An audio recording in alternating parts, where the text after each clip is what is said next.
Hello नमस्कार दोस्तों, मैं हूं अमित विश्वकर्मा। आप सभी का एक बार फिर से स्वागत करता हूं अमित जीएस वर्ल्ड इंस्टीट्यूट पे, ऑनलाइन प्लेटफॉर्म पे। ठीक है, तो आज हम फिर बात करेंगे भारतीय राज्य व्यवस्था पे। पिछली क्लास में हमने बात किया था भारतीय राज्य व्यवस्था के भाग 3 के समानता के अधिकार पे। हमने बात किया था भाग 3 पे कि भाग 3 में कितने आर्टिकल आते हैं। 12 से 35 अनुच्छेद होते हैं, जिसको आर्टिकल इंग्लिश में कहा जाता है।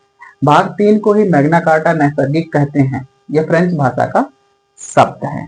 ठीक है, तो आज हम बात करेंगे आर्टिकल समानता का अधिकार जो था आर्टिकल 14 से 18 था। और आज हमारे पास जो है दूसरा है स्वतंत्रता का अधिकार, आर्टिकल 19 से 22 या अनुच्छेद 22, 19 से 22। तो बात करेंगे अनुच्छेद 19 पे। 19 को बैकबोन ऑफ इंडियन कॉन्स्टिट्यूशन कहा जाता है ना। आर्टिकल 19 को बैकबोन ऑफ कॉन्स्टिट्यूशन या इंडियन कॉन्स्टिट्यूशन का बैकबोन कहा जाता है। इसे संविधान का रीढ़ की हड्डी कहा जाता है। क्यों, आखिर क्यों इसे रीढ़ की हड्डी कहा जाता है, तो समझते हैं एक एक करके कि आखिर इसे रीढ़ की हड्डी क्यों कहा जाता है। पहला, इसमें आर्टिकल में 19 में हमको 7 तरीके के छूट देते हैं या फिर संरक्षण देता है, जिसे हम क्या कहते हैं, नैसर्गिक यानी जन्मजात लेके हम पैदा होते हैं। अगर हम इंडियन सिटीजन हैं या हमारे पेरेंट्स इंडियन सिटीजन हैं तो हमें क्या मिलता है, इंडियन नागरिकता मिलती है, जिसके अकॉर्डिंग हमें ये चीजें मिलती हैं। आर्टिकल 19 की बात करें तो पहला कहता है भाई अभिव्यक्ति, एक्सप्रेशन, बोलने का छूट, मौन रखने का छूट, मीडिया की छूट, पुतला जलाने का छूट, झंडा फहराने का छूट, और राइट टू इंफॉर्मेशन, है ना, पूछने का अधिकार। यानी हमें बोलने का भी अधिकार है, मौन रखने का भी अधिकार है। मीडिया वाले हैं जो कन्याएं हैं, किसी से भी कोई भी प्रश्न पूछ लेती हैं, लेकिन और भी कुछ चीजें होती हैं, उनको ये सातों कंडीशन पढ़ने के बाद बात करेंगे हम। तो बात करेंगे पुतला जलाने का अधिकार है, झंडा फहराने का अधिकार है ना। राइट टू इंफॉर्मेशन, अपने अधिकार को पूछने का भी अधिकार कौन देता है, आर्टिकल 19 देता है। सभा, असेंबल करने का, असेंबली करने का भी अधिकार देता है, सभा करने का अधिकार देता है। यानी जैसे लोग क्या करते हैं, मंच तैयार करते हैं, भाषण देते हैं। जैसे मैं आपको पढ़ा रहा हूँ तो मुझे बोलने का अधिकार है, मीडिया पे भी अधिकार है ना। सभा इकट्ठा करने का अधिकार है, कहीं भी बैठा के पढ़ा सकता हूँ। लेकिन एक बात और, भाई हथियार लेके सभा नहीं कर सकते। पता चला AK-47 लेके खड़े और कह रहे हो हम सभा कर रहे हैं, अरे भाई सभा नहीं कहते, उसे तालिबानी सभा कहते हैं, है ना। तो आप आतंकवाद में काउंट होने में लगेंगे। ठीक है, तो सभा करने का अधिकार है। दूसरा, संगठन, एसोसिएशन, संगठन बनाने की स्वतंत्रता है। संगठन जैसे भीम सेना है, बजरंग दल है, हिंदू वाहिनी है, ये सब क्या है, संगठन है। संगठन बना के अपनी कार्य प्रणाली कर सकते हैं, है ना। शिवसेना है, ये सब क्या है, संगठन है। और ये संगठन किसके अकॉर्डिंग बनाते हैं, आर्टिकल 19 के अकॉर्डिंग। ठीक है, अभी नेक्स्ट क्या है, नेक्स्ट है संचरण या घूमने भ्रमण करने की आजादी। अब हम हो चाहे आप हो चाहे कोई हो, घूमने की आजादी होती है। आप कहीं भी भ्रमण कर सकते हैं, है ना, भ्रमण कर सकते हैं, देख सकते हैं, घूम सकते हैं। अभी मैं उत्तर प्रदेश में हूँ, चाहूँ तो नैनीताल में जा सकता हूँ, और दूसरा जम्मू में भी जा सकता हूँ। और उसी के साथ जम्मू का नाम इसलिए लिया मैंने क्योंकि 5वां जो है इसमें आएगा निवास और बसने का अधिकार, रजिस्ट एंड सेटलर, है ना, निवास करने का अधिकार और बसने का। मान लो मुझे जम्मू कश्मीर पसंद आया, पहले क्या था, वहां पे आप जमीन नहीं खरीद सकते थे, घूमने फिरने जा सकते थे, लेकिन जैसे ही आर्टिकल 357 हटा, है ना, आर्टिकल 35 भी हटा, है ना, 357 हटा, 35A और B हटे, तो अब वहां पे जब हटे तो वैसे ही हमें क्या मिलने लगा, निवास करने का भी अधिकार हो गया। आप निवास भी कर सकते हैं और जमीन भी खरीद सकते हैं। हमें पता चला नैनीताल पसंद आया, हम वहां रहेंगे। मध्य प्रदेश पसंद आया, वहां रहेंगे। कहीं तो जहां मन करेगा हम वहां रहेंगे भाई, है ना। जहां मन करेगा हम वहां रहेंगे। बात करेंगे छठा, संपत्ति। संपत्ति का अधिकार, जैसे अब हमें संपत्ति का अधिकार है। जैसे हम कहीं बसे हैं, कहीं हम बस गए, अब बस गए तो भाई हमें खाना चाहिए, रहने के लिए चाहिए, है ना, रहने के लिए चाहिए, पढ़ाई चाहिए और इत्यादि इत्यादि चीजें चाहिए। तो अब इसके अकॉर्डिंग आर्टिकल 6 के अकॉर्डिंग अनुच्छेद 44 सरकार आपको छूट देती है कि आप कहीं भी जमीन खरीद सकते हैं, वहां पे घर बना सकते हैं, रह सकते हैं, खाना खा सकते हैं, पढ़ाई कर सकते हैं। और उसी के साथ साथ साथ आर्टिकल 7 देता है व्यापार करने की छूट, प्रोफेशन, यानी आप बिजनेस भी कर सकते हैं, जो भी जैसे बिजनेस करना चाहें आप, जो भी व्यापार करना चाहें। लेकिन अब बात आती है कि आपको आर्टिकल 19 बैकबोन ऑफ रीढ़ है। क्यों? क्योंकि सारी चीजें, रहने की, खाने की, हर चीज की सुविधा कौन दे देता है? आर्टिकल 19 दे देता है। इसीलिए इसे हम क्या कहते हैं? संविधान का रीढ़ की हड्डी, बैकबोन ऑफ कॉन्स्टिट्यूशन। अब भाई लेकिन कुछ और चीजें हैं, है ना। आर्टिकल 12 और 13। 12 क्या कहता है? कोई भी राज्य यानी कोई भी स्टेट या कोई भी कंपनी ऐसा रूल नहीं बनाएगी जो किसी और को तकलीफ दे। अगर तकलीफ देती है तो आर्टिकल 13 कहता है कि आपके अधिकार का अल्पीकरण हो जाएगा, यानी आपके अधिकार को कम कर दिया जाएगा। तो अगर इन सब चीज, अब ये जो सातों आपको 7 छूट मिल रहे हैं या संरक्षण मिल रहा है इन सातों का, सभी अधिकारों में कोई भी नियम का उल्लंघन ना हो, या आपके इन सातों को फॉलो करते हुए किसी भी व्यक्ति को तकलीफ ना पहुंचे। पता चला मैं हूं, मुझे अधिकार मिला है बोलने का, मैं किसी को गाली दे दूं, है फलाने, है ना। गालियां तो बहुत सारी होती हैं, कोई किसी को भी गाली दे दे, या ना न्यूज चैनल वाले फेक न्यूज चलाने लगे, तो वहां पे क्या होगा? वो आप अब उस आपको दूसरे को क्या होने लगेगा? आपके बातों से तकलीफ होने लगेगी। जैसे ही आपके बातों से दूसरों को तकलीफ होगा, आपका अधिकार क्या होगा? छीन लिया जाएगा। ठीक है। अब बात करेंगे आर्टिकल 20 में, अनुच्छेद 20, दोष सिद्ध में संरक्षण। ठीक, प्रोटेक्शन फॉर कन्वेंशन। कोई व्यक्ति तब तक अपराधी नहीं है जब तक कि कोई कोर्ट दोष सिद्ध ना करे। आप बात करेंगे सर ये क्या बात हुई? देखो, अब कहने को तो आप मुझे भी कह सकते हो सर आपने मर्डर किया है, लेकिन आप कहने से मैं दोषी हो नहीं जाऊंगा, या किसी और कहे तो वो चोरी किया है तो वो दोषी हो नहीं जाएगा, या पुलिस के कहने से भी वो दोषी नहीं होगा, जब तक कि कोई न्यायालय में आता है, जिला न्यायालय, है ना, उच्च न्यायालय, हाई कोर्ट, है ना, सुप्रीम कोर्ट। अब इन तीनों चारों कोर्टों में से, है ना, कोई कोर्ट जब तक आपको सिद्ध ना करे कि आप दोषी हैं, तब तक आपको अपराधी नहीं माना जाता है। और जब तक अपराधी नहीं माना जाता तब तक आपको जीने का अधिकार है, और जीने का अधिकार है जिसके कारण आपको क्या क्या दोष सिद्ध में संरक्षण दिया जाएगा। आपने देखा होगा कि जब कोई पुलिस किसी व्यक्ति को पकड़ के ले जाती है तो क्या करती है? कपड़े से, काला कपड़े से उसका मुंह ढक देती है। फिल्मों की बात नहीं करता, फिल्मों की बातें अलग हो जाती हैं। अगर रियलिटी पे आओगे तो रियलिटी में कोई चीजें अलग होती हैं। कोर्ट रूम को फिल्मों में अलग तरीके से दिखाया जाता है और रियलिटी में कोर्ट रूम अलग होता है। ठीक है।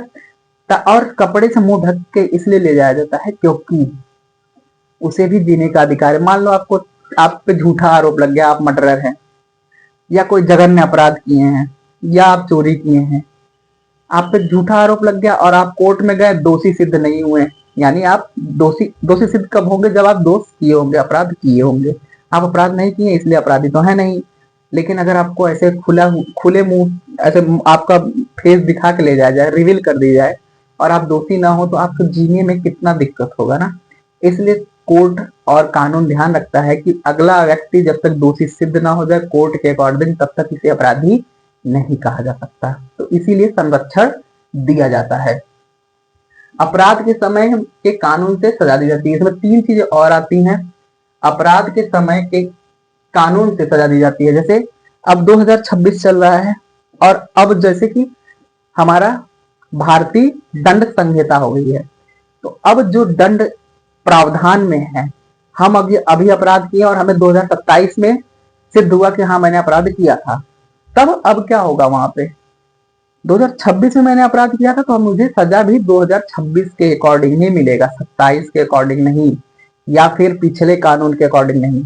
आपका लेना देना सजा का होगा जिस वक्त आपने सजा किया, मतलब अपराध किया। 26 में अपराध किया तो आपको 26 के अकॉर्डिंग सजा मिलेगी, न कि 25 या न कि 27 के अकॉर्डिंग। ठीक। दूसरा, एक अपराध की एक ही सजा। ठीक, जैसे मैंने यहाँ भी अपराध कर दिया, मध्य प्रदेश में कर दिया और कहीं और जगह कर दिया, 3-4 जगह कर दिया उत्तर प्रदेश में ही, तो अब क्या होगा, जान लो, मान लो एक ही अपराध किया है तो अब एक व्यक्ति एक ही सजा होगा, एक ही अपराध का, है ना। और जैसे ही सजा पूरी होगी हमें छोड़ दिया जाएगा और जीवन जीने की स्वतंत्रता होगी। अब ये नहीं कि आज मैंने अपराध किया, मुझे सजा मिल गया, दूसरा फिर पकड़े भाई चल, तो ऐसे क्या होगा, ऐसे ये होगा कि वो जिंदगी भर जेल में ही रह जाएगा, है ना।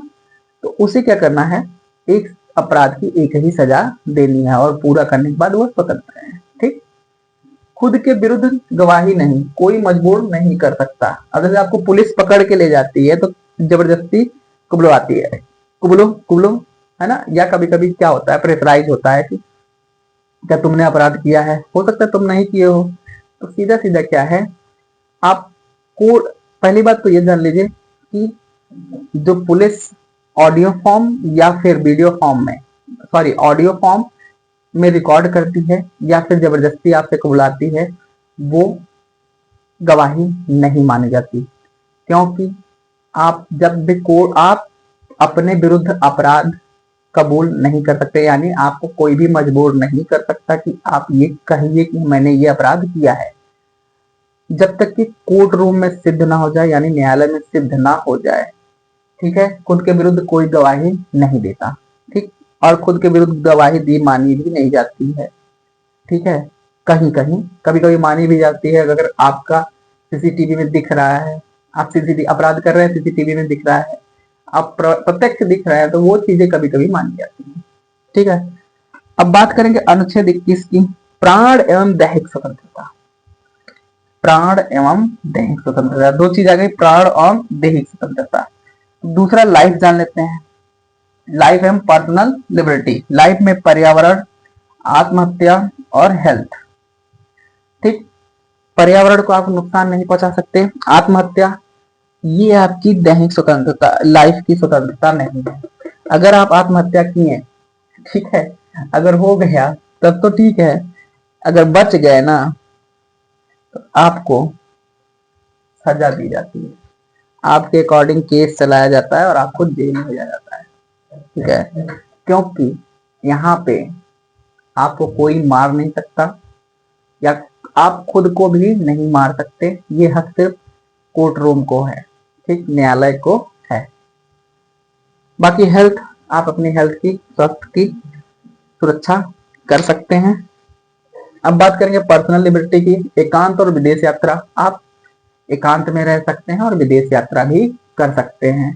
निजता, प्राइवेसी, आपकी प्राइवेसी होती है। जैसे कि अगर मान लीजिए आपको पुलिस पकड़ लेती है और लैपटॉप और फोन का पासवर्ड पूछता है तो आप नहीं बता सकते। क्यों? आर्टिकल 21 कहता है भाई आप किसी की निजता से छेड़छाड़ नहीं कर सकते, इसलिए आप पासवर्ड नहीं बताएंगे तो कोई प्रॉब्लम नहीं है। ठीक है। दूसरा, एडल्ट्री, तलाक, व्यभिचार का स्वतंत्रता। ठीक है। आप अपने म्यूचुअल, इसके बारे में हम नेक्स्ट क्लास में पढ़ेंगे। अनुच्छेद 21 का, अनुच्छेद 21 का क में एक और चीज आती है, शिक्षा का अधिकार। भाई शिक्षा का अधिकार, शिक्षा का अधिकार सबको है। 86वां संविधान संशोधन किया गया 2002 में, जिसमें कहा गया 6 से 14 ईयर के बच्चों को फ्री पढ़ाई जाएगी, फ्री शिक्षा दी जाएगी, लेकिन भाई ये क्या है, प्राथमिक शिक्षा है। क्या है, प्राथमिक शिक्षा, ये प्राथमिक शिक्षा है। मिडिल या हाई पढ़ाई, हाई लेवल की पढ़ाई की बात नहीं की गई है। सरकार ने ये अनाउंस किया कि भाई हम प्राथमिक शिक्षा देंगे 6 से 14 ईयर के बच्चों को, और 0 से 6 ईयर के बच्चों का स्वास्थ्य का ध्यान रखेंगे। ठीक है, तो ये आर्टिकल 21 के बारे में रहा। और बात करते हैं आर्टिकल 22, गिरफ्तारी से संरक्षण, प्रोटेक्शन अगेंस्ट अरेस्ट, गिरफ्तारी से संरक्षण। तो भाई इसमें क्या है, 2 तरीके का होता है, दंडात्मक पनिटिव, अपराध के बाद निवारक निरोध, प्रिवेंटिव डिटेंशन पीडी। तो एक एक करके समझते हैं। दंडात्मक, अपराध के बाद वारंट, अगर आपने कोई अपराध किया है तो अगर आपको पुलिस गिरफ्तार करने आती है तो आप कह सकते हैं, आपके पास एक अधिकार होता है, आप कह सकते हैं सर वारंट दिखाइए। वारंट भी दो तरीके का होता है। वारंट भी 2 तरीके का होता है। एक तो कोर्ट, जज साहब यानी न्यायालय रिवील करता है, एक एसपी साहब। एसपी साहब का थोड़ा नॉर्मल होता है, उतना तो हाई लेवल होता नहीं है, लेकिन होता है भाई। अगर वारंट जारी हो गया है तो सोचने वाली बात है ना। अगर कोर्ट रूम जारी कर दिया तो भाई आप तो गए। ठीक है। दूसरा, 24 घंटे में अदालत ले जाना। अगर आपको पुलिस गिरफ्तार करती है तो 24 घंटे के अंदर अदालत में पेश करेगी, और उसमें कुछ कंडीशन है। लोगों को लगता है भाई 24 घंटे मतलब आज गिरफ्तार किया, कल 24 घंटे तक हमें क्या करेगा, कोर्ट रूम में बैठाएगा। कोर्ट रूम में 2 चीजें होती हैं, एक होते हैं मजिस्ट्रेट साहब, है ना। तो मजिस्ट्रेट साहब जब आते हैं तो आप जाएंगे, अगर आप, और पहले उसको समझने से पहले ये देख लेते हैं 24 घंटे के अंदर। 24 घंटे के अंदर मतलब वर्किंग डेज। अब पता चला आज सैटरडे को आपको शाम को गिरफ्तार किया, कल संडे है, संडे को पुलिस स्टेशन तो कहोगे कि भाई सर पुलिस स्टेशन तो खुला रहता है, पुलिस स्टेशन तो खुला रहता है भाई, लेकिन मजिस्ट्रेट साहब नहीं बैठते हैं, है ना, न्यायालय में। तो आपका 24 घंटे क्या, वर्किंग डेज। अब वो कहे कि मैं सैटरडे को भी नहीं गिरफ्तार किया, और वो माना कब जाएगा कि आप 24 घंटे के अंदर गिरफ्तार हुए हैं, जब तक पुलिस अपने डायरी पे लिखेगी नहीं कि ये सिपाही या ये दरोगा या ये एसआई इस व्यक्ति को इतने समय पे इस दिन गिरफ्तार किए। जब वो डायरी पे लिख लेगा उसके बाद से 24 घंटा काउंट किया जाएगा कि आप गिरफ्तार हैं। ठीक है। और दूसरी चीज, आपको ले जाने, कोर्ट रूम ले जाने और ले आने में जो समय लगेगा उसे काउंट नहीं किया जाता। पता चला आपको 20 घंटे बैठाया है ना, मान लो 18 घंटे बैठाया है, फिर 18 घंटे बाद आपको लेके गए कोर्ट रूम के साइड, है ना, कोर्ट रूम के साइड ले जा रहे हैं, पता चला 6 घंटे का वो लग गया ट्रैफिक, उसे काउंट नहीं किया जाएगा, बस आप निकल गए हैं, ये काउंट किया जाएगा। ठीक है। तीसरा क्या है, वकील अपने पसंद की रख सकते हैं, अपने वकील पसंद के रख सकते हैं। मतलब आप आपको ये अधिकार दिया जाता है कि आप अपने पसंद का वकील नियुक्त कर सकते हैं अपना केस लड़ने के लिए। अब जैसे यहाँ पे अदालत में पहुंचेंगे तो यहाँ पे क्या होता है, मजिस्ट्रेट साहब होते हैं, तो ये आपको 2 चीजें देंगे, बेल या जेल। अब जेल, ठीक, अब 2 चीजें होती है, बेल मिला तो आप बाहर जा सकते हैं, जेल मिला तो आप न्यायिक जेल में जाएंगे। न्यायिक जेल यानी जो कोर्ट रूम के अंदर आता है, कोर्ट रूम के अकॉर्डिंग चलता है। पुलिस रिमांड अलग होता है, पुलिस रिमांड में आपको खाना पीना ये सब सुविधा नहीं मिलता, लेकिन जेल में जाएंगे तो आपको खाना पीना हर चीज की सुविधा मिलती है, और वहां पे कुटाई नहीं होती है, कुटाई होती है पुलिस रिमांड में। ठीक। अब दूसरी बात, निवारक निरोध, प्रिवेंटिव डिटेंशन। अपराध से पहले आपको, है ना, अपराध से पहले पुलिस आपको बिना वारंट के 3 मंथ तक कैद कर सकती है या बंद कर सकती है। कैसे, जैसे आप मान लो बहुत बड़े नेता हो या बहुत बड़े संगठन के अध्यक्ष हो, और कोई चीज होने वाली, या तो चुनाव होने वाला है या कोई सभा होने वाला है, और पुलिस को अंदाजा है कि अगर आप बाहर हैं तो आप क्या कर सकते हैं, दंगा या फसाद करा सकते हैं या कोई अनहोनी करा सकते हैं, है ना। तो पुलिस एक प्रिवेंटिव का मतलब ही क्या होता है, पूर्वानुमान। पूर्वानुमान यानी शक के बिना पे आपको 3 महीने के लिए बंद कर सकता है। दूसरा 3 मंथ है, उससे ज्यादा भी बंद कर सकता है ना। कभी कभी प्रिवेंटिव में आपको 1 साल तक रखा जाता है। 1 साल तक क्या करते हैं, आपको कोर्ट रूम में पेश ही नहीं किया जाता, पेश ही नहीं किया जाता है। और इसमें आप ना तो वकील रख सकते हैं, ना तो आपको बेल मिलेगा, और ना ही वारंट दिखाया जाएगा। क्यों? अब वारंट इसलिए नहीं दिखाया जाएगा क्योंकि शक के बिना पे आपको गिरफ्तार किया जा रहा है या पूछताछ के लिए बुलाया जा रहा है। और उसके बाद जब आपको पूछताछ के लिए बुलाया गया तो वारंट आप देखेंगे ही नहीं। और दूसरा, जब आपको वारंट गिरफ्तार ही नहीं हुए हैं, ठीक है, तो वकील भी नहीं रख पाएंगे। वकील जेल ही, तब तो आप गिरफ्तार ही नहीं किया गया है। और जब गिरफ्तार नहीं किया गया है तो आपको कोर्ट नहीं ले जाया जाएगा। कोर्ट नहीं ले जाया जाएगा तो आप वकील ही नहीं रह सकते हैं। तो सबसे खतरनाक कौन सा होता है, निवारक निरोध, प्रिवेंटिव डिटेंशन। ठीक है, अब इसे रोलेक्ट एक्ट भी कहते हैं। ठीक, अब बात करते हैं इंपॉर्टेंट चीजें। 1950 से 1969 पीडी, प्रिवेंटिव डिटेंशन, इसे बाद में क्या किया गया, खत्म कर दिया गया क्योंकि इसका बहुत ज्यादा मिसयूज होने लगा था। 1958 में अभी तक है आस्पा।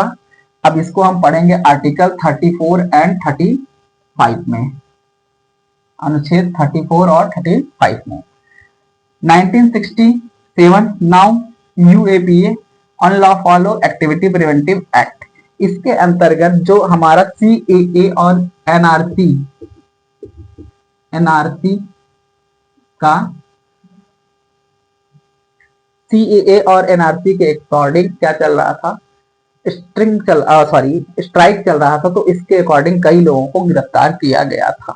ठीक है, 1971 से 1977 मिसा, maintenance of internal security act, सबसे ज्यादा मिसयूज हुआ और इसे बाद में खत्म कर दिया गया। ये अब नहीं है, खत्म कर दिया गया। क्यों? क्योंकि इसे पुलिस वालों ने बहुत यूज किया इसका, और किसी पे भी ये मिसा लगा देते थे, है ना। और मेंटेनेंस ऑफ इंटरनल सिक्योरिटी यानी ये लगा दिया जाता था कि भाई ये हमारे इंटरनल सिक्योरिटी का होता है आंतरिक सुरक्षा, यानी हमारे देश के अंदर ही ये गतिरोध उत्पन्न कर रहे हैं या आतंकवाद फैला रहे हैं, ऐसा केस लगा के क्या कर सकते थे, वो गिरफ्तार करते थे। और बहुत ज्यादा इसका मिसयूज होने लगा था ये। और इसका सबसे ज्यादा यूज हुआ था इंदिरा गांधी के समय, सॉरी हाँ, उस समय भी इसका यूज हुआ था, और पोटा यूज हुआ था, और टांडा, है ना। ये तीनों चीजों का यूज होता था और इसका मिसयूज होकर उन्हें कैद कर लिया जाता था। और जैसे ही आप पे आतंकवाद का लग गया भाई, आपकी जीवन रेखा खत्म, है ना। ठीक, अब इस समय कौन कौन सा है, एनएसए है, नेशनल सिक्योरिटी, राष्ट्रीय सुरक्षा।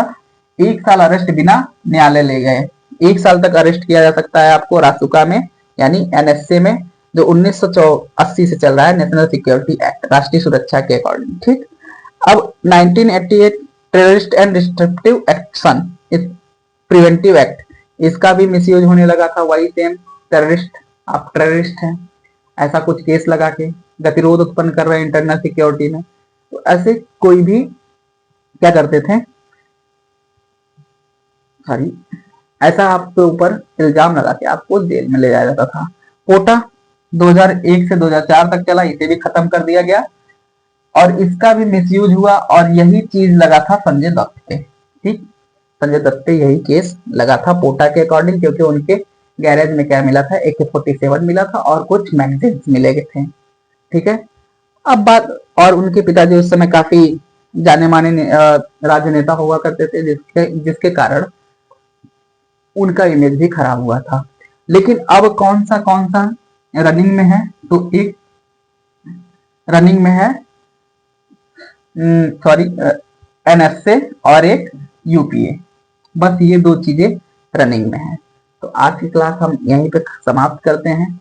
और आज हमने क्या पढ़ा, स्वतंत्रता का अधिकार। नेक्स्ट क्लास में सेकेंड 43 से 24, सॉरी 23 से 24 के आगे भी देखेंगे और बताएंगे क्या क्या है। तो पॉलिटी के ऐसे छोटे छोटे कॉन्सेप्ट के लिए Amit GS world institute channel से बने रहें और अगर वीडियो अच्छा लगे तो लाइक शेयर एंड सब्सक्राइब करें। Thank you so much. मिलते हैं नेक्स्ट क्लास में।